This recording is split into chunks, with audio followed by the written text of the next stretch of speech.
травми це були опіки близько 40% поверхні тіла, з яких 35% глибоких опіків, тобто опіки, які задівають усі тканини, включно до кістки. Найгіршим, що було, це були важкі опіки дихальних шляхів.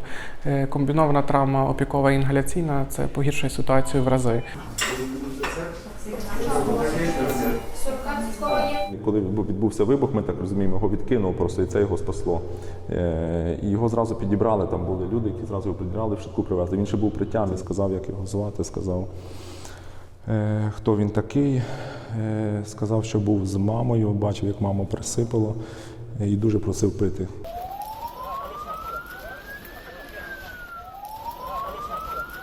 Там всі тіла, які знайшли, вони всі були від хвилі цієї, вони всі були згорені, там залишилось не там якби такого, щоб навіть упізнати, там неможливо було.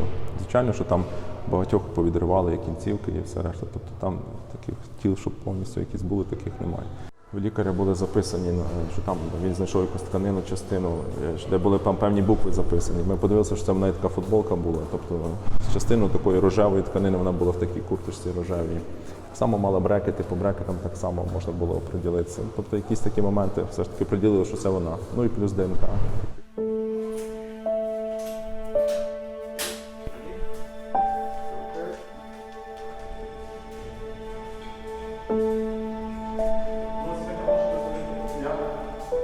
Because it's a very critical child, and to prepare for transport is very, very important, because nothing must happen on the way.